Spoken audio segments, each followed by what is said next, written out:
हम इसके बेसिस पे प्रॉब्लम देखते हैं कि कैसे हम ऐसे टाइप के प्रॉब्लम को जहां हमें इसका इम्प्लीमेंटेशन करना है उसे अप्लाई करेंगे। तो देखें बच्चों, हमने पहले क्या करना है, हम सबसे पहले सारे के सारे ऑब्जर्वेशन को देखेंगे।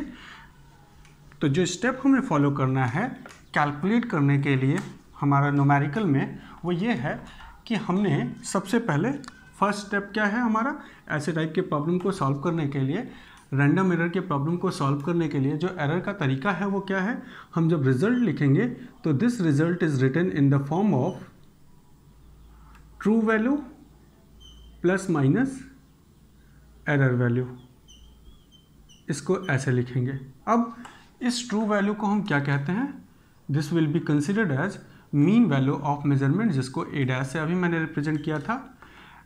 जो मेजरमेंट है उसकी मीन वैल्यू निकालना है और साथ में हमें जो एब्सोल्यूट एरर आया है उसकी मीन वैल्यू निकालनी है, और ये हमारा एरर लिखा जा सकता है। सेकंड जो मेथड है हमें एरर को लिखने का वो क्या है कि हम मीन वैल्यू में प्लस माइनस परसेंटेज एरर के फॉर्म में लिख सकते हैं। एरर का परसेंटेज एरर निकाल लेंगे और उसे लिख सकते हैं। तो देखते हैं कि कैसे हम प्रॉब्लम को सॉल्व करेंगे। This is the way to write the answer. Now मान लेते हैं कि हमने एक सिलेंडर लिया है और उस सिलेंडर की हम इंटरनल डायमीटर मेज़र कर रहे हैं और उसके लिए हम एक स्पेशल टाइप्स की डिवाइस यूज़ कर, मेजरमेंट इंस्ट्रूमेंट की यूज़ कर रहे हैं, that is called vernier caliper. और उससे हम लोगों ने सिलेंडर का, अभी वर्नियर कैलिपर के बारे में हम लोग इसके बाद की क्लासेस में पढ़ेंगे कि ये स्पेशल टाइप की डिवाइस है जिसका यूज़ करके हम छोटी से छोटी साइज़ को मेज़र कर सकते हैं। ठीक है, तो हमने उसका मान लिया जाए वर्नियर कैलिपर के यूज़ करके हमने सिलेंडर की इंटरनल डायमीटर को मेज़र किया और हमारे जो इंटरनल डायमीटर आई है, हमने कई मेजरमेंट करे, कई नंबर ऑफ ऑब्जर्वेशन लिया। तो जो ऑब्जर्वेशन आया है हमारा वो है, हम कह लें ऑब्जर्व वैल्यू जो हमारी आ रही है, या जिसको हम मेजर्ड वैल्यू भी कह लें, वो क्या है, तो हम कहेंगे मेजर्ड वैल्यू या ऑब्जर्व वैल्यू को लिखते हैं। ठीक, तो मान लिया जाए हमने जो मेजर्ड वैल्यू पाई है वो मेजर्ड वैल्यू हमारी है ये 3.29 centimetre, 3.28 centimetre, then 3.29 centimetre, then 3.31 centimetre, then 3.28 centimetre, 3.27 centimetre, 3.29 centimetre and then 3.30 centimetre. और हमसे कहा गया है कि कैलकुलेट क्या करना है, first most accurate result calculate करना है। मोस्ट एक्यूरेट रिजल्ट का मतलब बच्चों true value of the measurement calculate करना है, देन एब्सोल्यूट एरर, उसके बाद mean absolute error, then percentage error, और बाद में कहा गया कि एक्सप्रेस करना है हमें रिजल्ट को in terms of absolute as well as percentage error के टर्म्स में। तो देखते हैं कि इस प्रॉब्लम को हमें कैसे करना है। तो हम देखेंगे कि मान लिया जाए हमने जो ऑब्जर्वेशन पाई है वो ऑब्जर्वेशन के बेसिस पे हम सबसे पहले क्या कैलकुलेट करेंगे, मोस्ट एक्यूरेट मेजरमेंट। और मोस्ट एक्यूरेट मेजरमेंट के लिए हमें क्या चाहिए, हमें चाहिए ट्रू वैल्यू। तो ट्रू वैल्यू को कैलकुलेट करने का फॉर्मूला क्या है, तो हम कहेंगे true value means mean of measurement. जो भी हमने मेजर्ड वैल्यू निकाली है उसकी मीन कैलकुलेट कर ले तो हमारे पास ट्रू वैल्यू आ जाएगी, and this true value is called most accurate result. तो फर्स्ट आंसर जो हमारा होगा that will be true value, और उसी को हमने क्या लिखा है, मीन ऑफ मेजरमेंट। तो मीन ऑफ मेजरमेंट कैसे कैलकुलेट किया जाएगा बच्चों, तो हम कहेंगे सबको सम कर लें।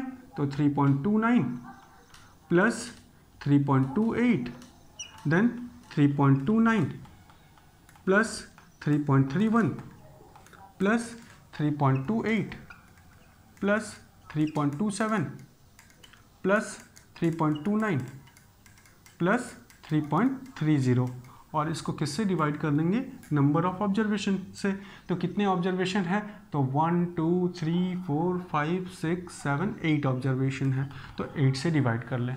तो हमारे पास जो वैल्यू आनी चाहिए वो 3.29 सेंटीमीटर। इसे हम सॉल्व करेंगे और हमारा जो true mean value of measurement मिलेगा वो क्या होगा, 3.29 सेंटीमीटर। इसका मतलब हमने मोस्ट एक्यूरेट वैल्यू जो कैलकुलेट करी है वो मोस्ट एक्यूरेट वैल्यू हमारी क्या होनी चाहिए, तो हम कहेंगे मोस्ट एक्यूरेट वैल्यू हमारी मेजरमेंट की 3.29 सेंटीमीटर आया है। ठीक है, ये हमने कैलकुलेट कर लिया, क्या, ट्रू वैल्यू। नाउ अब हमें क्या कैलकुलेट करना है, सेकंड स्टेप, कि एब्सोल्यूट एरर क्या है।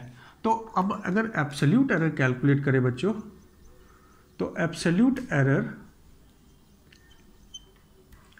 इन नंबर 1 मेजरमेंट, फर्स्ट मेजरमेंट में क्या आया है, फर्स्ट मेजरमेंट में, तो फर्स्ट मेजरमेंट में जो एब्सोल्यूट वैल्यू आई, एब्सोल्यूट एरर आया होगा वो क्या होगा 3.29। एब्सोल्यूट एरर को कैलकुलेट करने का फॉर्मूला क्या है, तो हम कहेंगे true value minus observe value, जो भी मेजर ऑब्जर्वेशन में हम लोगों ने पाया है। तो फर्स्ट मेजरमेंट जो करा गया उसकी ट्रू वैल्यू से कितनी डिफरेंस है, तो हम कहेंगे 0। तो फर्स्ट मेजरमेंट में हमारा जो एरर है, एब्सोल्यूट एरर है, वो क्या है 0। उसी तरह से सेकंड मेजरमेंट को देखा जाए तो इन सेकंड मेजरमेंट जो एरर आ रहा है हमारा वो क्या होगा, तो देखते हैं second measurement, third measurement, fourth measurement, fifth, sixth, seventh and then 8, और ये इस तरीके से हम सारे मेजरमेंट को कर लेंगे। तो सेकंड मेजरमेंट को देखते हैं। सेकंड मेजरमेंट की वैल्यू क्या है 3.28 सेंटीमीटर, और जो हमारी ट्रू वैल्यू है वो कितनी है 3.29। तो यहाँ पे रखें तो ट्रू वैल्यू इज 3.29 माइनस 3.28। तो सॉल्व होके एब्सोल्यूट एरर इन सेकंड मेजरमेंट क्या आ रहा है, तो हम यहाँ से देखेंगे the error will be of 0.01 का। तो हम यहाँ से क्या लिख सकते हैं 0.01 सेंटीमीटर का एरर आया है। ठीक है, उसी तरह से थर्ड मेजरमेंट को देखें तो थर्ड मेजरमेंट की वैल्यू क्या है बच्चों, ट्रू वैल्यू 3.29 सेंटीमीटर, और मेजर्ड वैल्यू थर्ड मेजरमेंट क्या है 3.29। तो 3.29 minus 3.29, answer will be 0.00 centimetre. ऊपर भी आंसर को हम उसी के फॉर्म में लिखेंगे 0.00 सेंटीमीटर। देन फोर्थ मेजरमेंट हमारा क्या है, फोर्थ मेजरमेंट में जो एब्सोल्यूट एरर आ रहा है वो क्या है 3.31 सेंटीमीटर, और यहाँ पे जो ट्रू वैल्यू है तो हम कहेंगे true value minus this value, तो 3.29 माइनस 3.31 सेंटीमीटर, तो वैल्यू आई माइनस 0.02 सेंटीमीटर। ठीक है, अभी तक हमारे जो एरर आ रहे थे वो सारे एरर पॉजिटिव थे। फोर्थ मेजरमेंट का जो एरर आया है वो क्या आया है, हमारा नेगेटिव आया है। नाउ अब हम क्या करेंगे, हमें फिफ्थ मेजरमेंट के लिए एब्सोल्यूट एरर कैलकुलेट करना है कि जो फिफ्थ मेजरमेंट हमारा किया गया उस फिफ्थ मेजरमेंट की में एब्सोल्यूट एरर कितना है। तो देखिए 3.29 माइनस 3.28, तो वैल्यू क्या आ जाएगी 0.01 सेंटीमीटर। उसी तरह से सिक्स मेजरमेंट की वैल्यू क्या होगी, तो हम कहेंगे 3.29 माइनस 3.27, तो this will equals to 0.02 centimetre. उसी तरह से सेवेंथ का क्या होगा, तो हम कहेंगे 3.29 minus 3.29, that is 0.00 centimetre. And the last one हम 8 मेजरमेंट को देखेंगे and it will B 3.29 minus 3.31, तो हम इसको क्या लिख सकते हैं माइनस 0.01 सेंटीमीटर। नाउ ये हमारे एब्सोल्यूट हर एक मेजरमेंट में कितने का एरर आया है वो हम लोगों ने कैलकुलेट किया। तो ये जो सेकंड स्टेप हमें सॉल्व करना था एब्सोल्यूट एरर, उसे भी हम लोगों ने सॉल्व कर लिया। नाउ अब अगला स्टेप हमारा क्या है, थर्ड प्रॉब्लम बोला जा रहा है और वो बोला जा रहा है मीन ऑफ एब्सोल्यूट एरर निकालना है। तो बच्चों जब भी हम मीन कैलकुलेट करेंगे तो हम नेगेटिव और पॉजिटिव वाली वैल्यू को साइन ऑफ एरर जो है वो एलिमिनेट कर देंगे। क्यों, क्योंकि एरर जो हमारा है वो एवरेज वैल्यू निकाली जा रही है और ऐसे कंडीशन पे एरर को हमें पॉजिटिव ही लेना होगा। तो हम कहेंगे मीन एब्सोल्यूट एरर की जो वैल्यू आनी है वो क्या हो जाएगी, तो mean absolute error is equals sum of absolute error and divided by क्या करना है, number of observation, number of observation. तो हमारे पास इन सब को सम कर लिया जाए तो वैल्यू मिल जाएगी और उसे हम नंबर ऑफ ऑब्जर्वेशन से डिवाइड कर देंगे। नंबर ऑफ ऑब्जर्वेशन कितने हैं बच्चों, तो हमने देखा है total number of measured value will be 8 observation हम लोगों ने ले रखा है। अब सम ऑफ एब्सोल्यूट एरर क्या होगा, तो हम नेगेटिव साइन को हटा के अगर सम करें तो हम कह सकते हैं इन सब का हमें मॉड्यूलस वैल्यू लेनी है। तो मॉड्यूलस वैल्यू लेना मतलब नेगेटिव साइन को हटाना। तो हम कहेंगे 0.01 0.01 सबको लिया जाए, सबका सम करेंगे तो इसकी समेशन वाली वैल्यू जो होगी वो क्या हो जाएगी, summation of absolute error is equals to 1 2 3 4 5 6 7। तो यहाँ पे 7 रखें और उसके बाद फिर सारी की सारी 0। तो हमारे पास जो मीन एब्सोल्यूट एरर आया वो क्या है 0.07 डिवाइडेड बाई, हाँ देखिए 2 2 4 5 6 एंड 7। हाँ, तो हम क्या कह सकते हैं, mean sum of absolute error क्या आ रहा है, तो sum of absolute error is 0.07 divided by value क्या है 8 से है, नंबर ऑफ ऑब्जर्वेशन क्या है 8, तो उससे जब डिवाइड करेंगे तो मीन एब्सोल्यूट एरर की वैल्यू आएगी, it will be equals to 0 approximately कह सकते हैं, लेट इसको 1 कह ले तो 0.01 सेंटीमीटर हम कह सकते हैं। अप्रॉक्सीमेट वैल्यू निकाला है हम लोगों ने कि क्या आया है मीन एब्सोल्यूट एरर। अदरवाइज 0.07 को अगर 8 से हम डिवाइड करें तो the value will not equals to 0.01। ठीक है, फिर भी मैंने उसे राउंड ऑफ करके 0.01 सेंटीमीटर मीन एब्सोल्यूट एरर ले लिया है अब, क्योंकि ताकि हमारा कैलकुलेशन आसान हो जाए। देन मीन एब्सोल्यूट एरर हम लोग कैलकुलेट कर लेंगे इसी तरीके से। नाउ हमें क्या कैलकुलेट करना है, परसेंटेज एरर। तो परसेंटेज एरर कैलकुलेट करने का फॉर्मूला क्या है बच्चों, तो सबसे पहले अगर हमें परसेंटेज एरर कैलकुलेट करना है तो परसेंटेज एरर के कैलकुलेशन के लिए हमें रिलेटिव एरर कैलकुलेट करना पड़ेगा। तो हम पहले देखते हैं कि रिलेटिव एरर क्या है। तो रिलेटिव एरर के लिए जो हमारी वैल्यू होगी वो होगी क्या, true value divided by mean absolute error. Sorry, relative error की जो हमें वैल्यू लिखनी होगी वो क्या होगा, mean absolute error divided by true value. तो मीन एब्सोल्यूट एरर क्या है बच्चों, तो मीन एब्सोल्यूट एरर हमारे मेजरमेंट का है 0.01 एंड ट्रू वैल्यू क्या है मेजरमेंट की, तो true value of measurement is 3.29। हमारे पास क्या आएगा, this will equals to 1/329। Okay, तो ये हमारा रिलेटिव एरर आ गया। और परसेंटेज एरर अगर हमें निकालना है तो परसेंटेज एरर के लिए क्या करेंगे बच्चों, हम रिलेटिव एरर को हम 100 से मल्टीप्लाई कर लेंगे। तो अगर हम इस वैल्यू को 100 से मल्टीप्लाई करें तो वैल्यू आ जाएगी 100 डिवाइडेड बाई 329 और दिस विल इक्वल्स टू कितना परसेंट, तो हम कह सकते हैं इट विल इक्वल्स टू 0.03% हम कह सकते हैं। तो ये हमारा जो परसेंटेज एरर आया है वो क्या हो जाएगा 0.3%। नाउ अब हमें सबसे, ये हमारा फोर्थ प्रॉब्लम हो गया कि हम लोगों ने कैलकुलेट कर लिया परसेंटेज एरर। नाउ अब फिफ्थ है कि हमें जो ये रिजल्ट है वो किसके फॉर्म में एक्सप्रेस करना है, रिजल्ट को एक्सप्रेस करना है एब्सोल्यूट एरर के फॉर्म में।